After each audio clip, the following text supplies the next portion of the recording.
I will say that you get like 1,500 per month for a studio. You pay only one-time tax, which is for the Dubai land, but you are it's tax free. Talk a little bit more about the most exciting project that you're working on now. So I know you're working with a lot of different developers, but tell us a little bit about the one that stands out the most or the one that you're most excited about. Right now there is one that it came and it has like it's a big developer and they have one that they are trying to build the Burj Khalifa is the tallest building in the world right now. But now this developer is competing to have the tallest building. So they are building that one in Dubai and it's incredible how they want to be competing between each other, having the tallest building. So this one has, I can imagine, I have already all the plans and everything. I will say that this one is,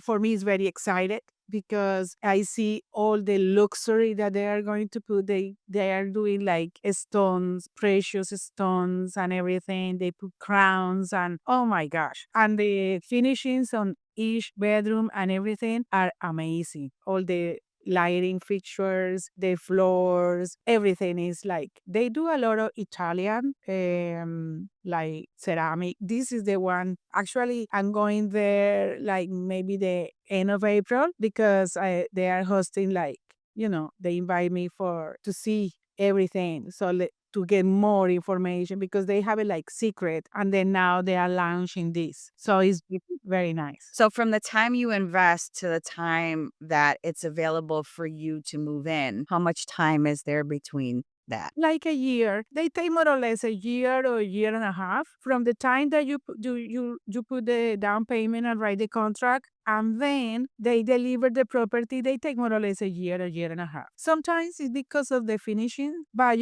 working with because everything has to be supervised and approved by Dubai Land Department. Dubai Land is the entity, is a government entity that ensure that the project is delivered on time and the project is comply with all the rules and regulations that they have. So it's very important. Dubai Land is very serious about and very concerned. So they are the ones who every contract from a buyer, they have to go approved by Dubai Land. So that's great assurance for the investors. Of course, yeah, because sometimes I remember some investors saying, "Gloria, but I want to put $100,000, but I want to make sure that my money is safe." I said, "Of course, it's going to be safe." Yeah, but how do I know that this developer is serious? That they are not going to say we file bankruptcy and my money is gone? I said, "No, that's not going to happen because Dubai Land are the ones who have that money in escrow." So they escrow the money and then they have all the proceeds, they deal directly with the developers. So that give you more confidence and the people are, more secure about the investment that they are making. Got it. That's just, it's really amazing. And they can develop a building within a year to year and a half. What's the difference? So I know American builders can't build that fast. The difference is because I'm going to say something. They have the money quickly, so they have all the labor ready. So once that they start a project, they work 24/7. They don't stop. They are working every day, different shifts, and they have people from many places working on it. So they just delivered a project that we saw. We started like a year and a half. They just delivered all the units to my investors. So it was very amazing. Wow. So talk to me a little bit. So this is an area that I'm not very I don't know very much about. What are the tax benefits and are there any tax benefits in investing overseas like a place like Dubai? Yeah, there are tax benefits because over there you pay only one-time tax, which is for the Dubai land, but you are is tax free. Okay, so but what about from an investment standpoint? So as you know here, if we invest in a building, we have like bonus depreciation. So that's kind of our incentive to be involved in a larger purchase of a building. So I know this is a little bit different because you're actually purchasing the condo. So you're saying that there's this one-time tax, and going forward, you're just paying your HOA dues and there's no yearly or annual tax that you have to pay? No, that's why many people are investing there. Because why? Because they get return very fast, and also, you don't have to be with dealing with that tax. But some people, they live here, so what they do is that they leave the income there.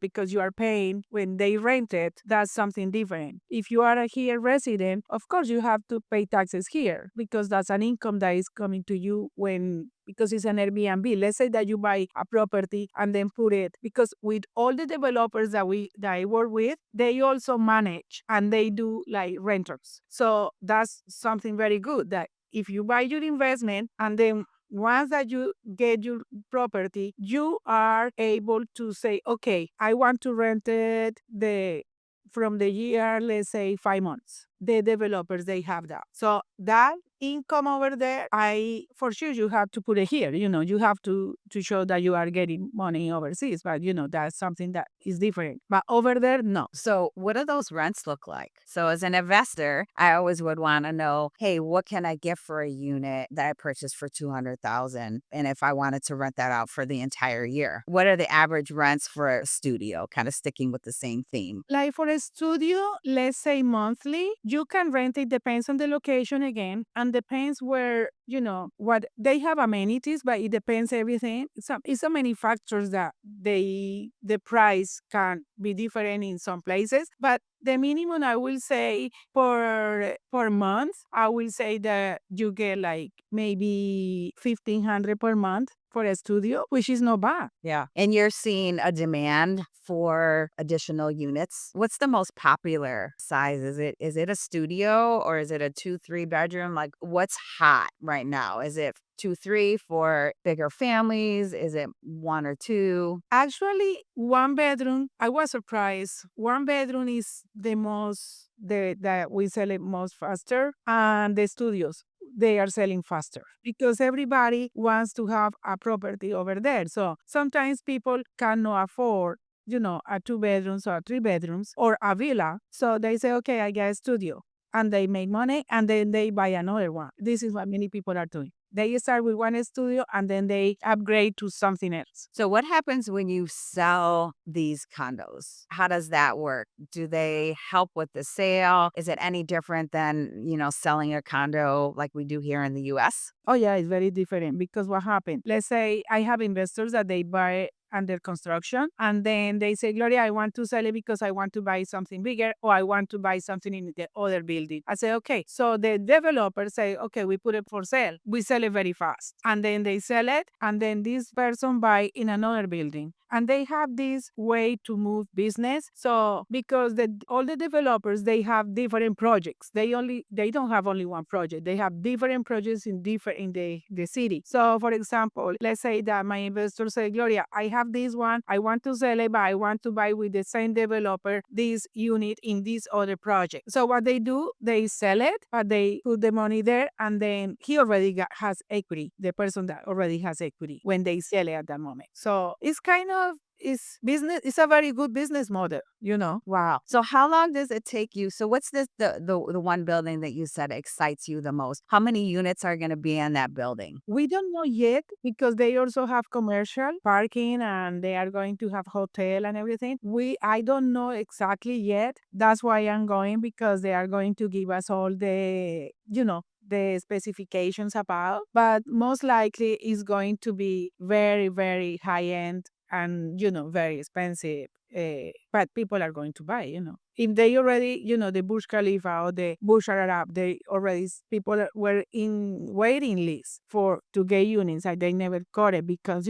So if you had, I don't know, a 500 unit building, 1,000 unit building, how long does it take to sell all those units? I will say, let's say 500. It could be like 6 months. Because I tell you, we are dealing with people from all over the world. And sometimes some investors, like from India, I have some investors that they want to buy even 2, 3 floors. So they say, I put my money there. I don't care. So do they usually come out and actually look at designs, or what's your selling process like? You have like a PowerPoint deck where you show, like, how do you kind of share all the details with potential investors? Normally, what I do is when they contact me that they want to buy, so I what I do is we plan. So we go there and then we see all the we go to the developer and we see everything. So we plan a trip, we go there, and you know what thing what is good about that, when they go there and they sign a contract, the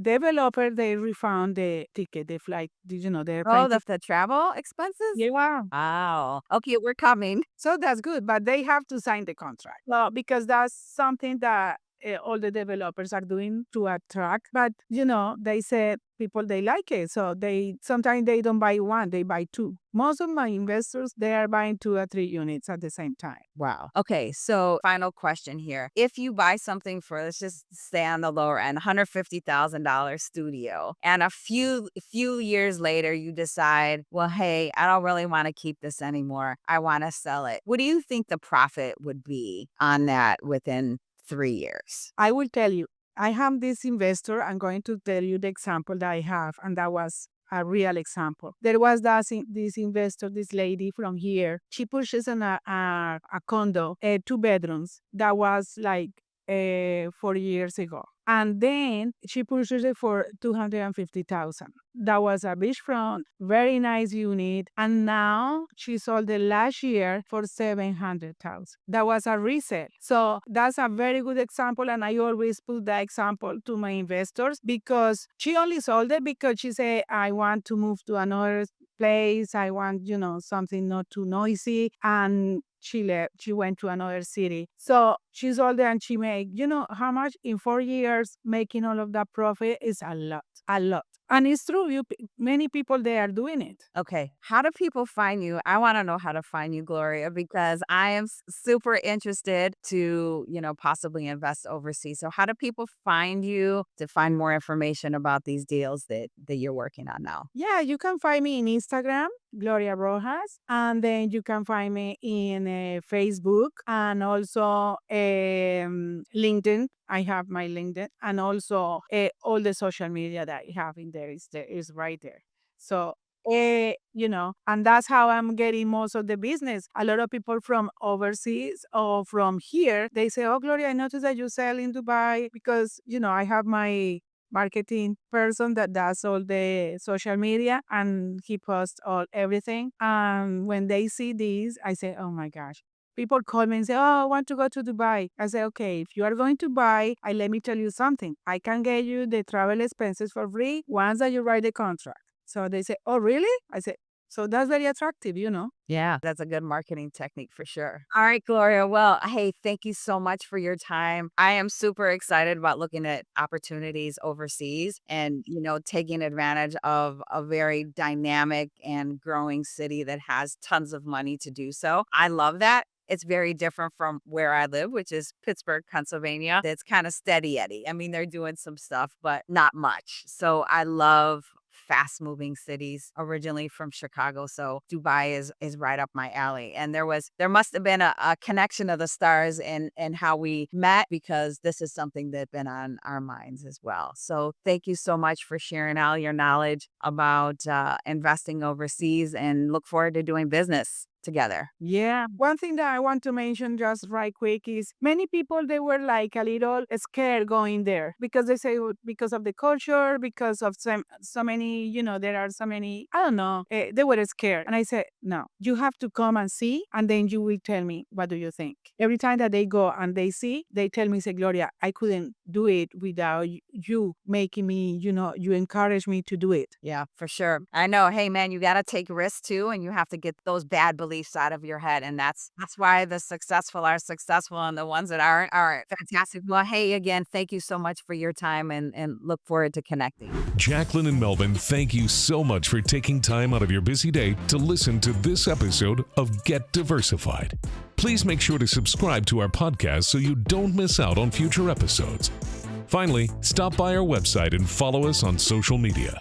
Ciao for now. Make it a great day, and we'll see you next time. And remember, get diversified.